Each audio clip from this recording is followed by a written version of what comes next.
By the indulgence of the Senate and the leave of the President of the Senate, the Senator may make a personal explanation, although there be no question before the Senate, but no controversial matter may be brought forward, nor any debate arise upon the explanation.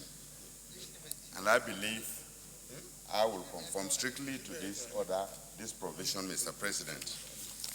Mr. President, while we were on break, for the Salah break, a lot of things that took away the peace of my senatorial district happened in southern Taraba. Of course, none of us is happy with the insecurity we are witnessing in this country, the horrible stories of the Northeast and that of the Northwest. But Mr. President, gradually this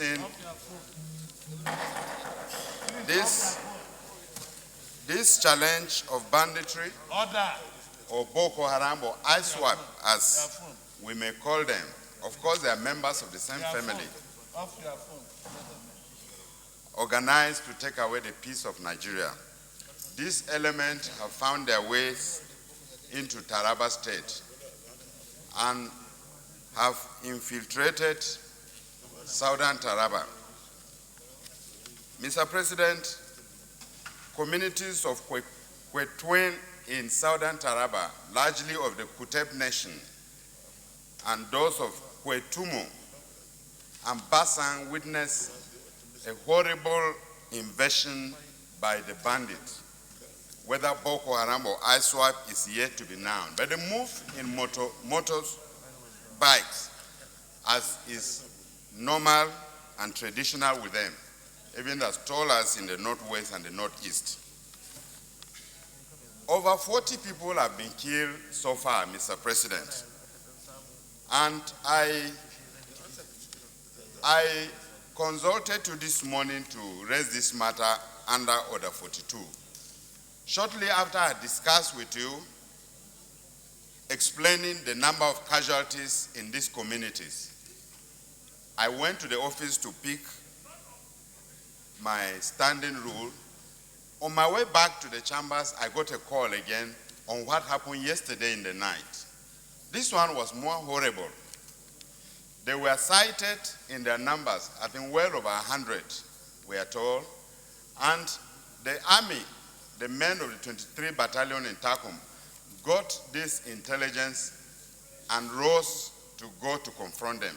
Unknown to them that they are in large number. The army team was led by a lieutenant colonel, one Lieutenant Colonel Okori. In the encounter, Mr. President, they hacked down about 6 military men yesterday in the night.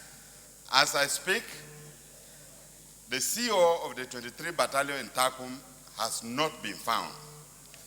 It's largely believed in the community that he must have been killed among these bandits, or by these bandits, among the officers that he led to confront these bandits. So I'm saying this, that we should know that this thing is spreading across the length and breadth of this country. So I will pray, Mr. President, that this Senate sympathize with this community by observing a minute prayers for the victims of this attack, which, as at the last count, is numbered over 40. Now, I am sure the military will officially inform the Nigerian public, but I want also to condole with the military authorities and also crave the indulgence of my colleagues and all Nigerians that this is the time to support the military, because they are actually paying supreme price for protecting us. And I also pray that we give them the maximum support from this chamber and across the length and breadth of Nigeria. I also want to pray, Mr. President, that the agency responsible for providing relief materials for victims of attacks like this should come to the rescue, because there are thousands that have been displaced. Communities that have just heard of this attack, some relocate to other communities. And I pray that NEMA will be handy to help this community.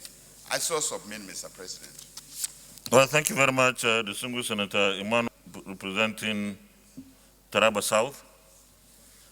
You have come under our Standing Order 42, personal explanation, and on behalf of all of us here, I want to sympathize with your senatorial district for the attacks and the loss of life. Let me also say that the military, our armed forces, are doing their best. We should continue to support them. In fact, we have no alternative but to support them in whatever way possible. Here in the Senate, in the National Assembly, we have been appropriating funds for our armed forces, and I believe that this administration has spent or provided more resources to our armed forces to fight the various forms and shapes and ramifications of insecurity in the country more than any previous administration. So we'll continue to give that kind of support. And I also want to urge Nigerians to continue to support our armed forces because they are doing so much, even though we don't have enough for them. But I believe that the support of citizens for the armed forces will galvanize them and keep them motivated. So with that, let me request that we observe a minute silence in honor of our compatriots, both those killed by the insurgents and our security forces that have fallen in fighting to protect us across the country. 1 minute silence, please.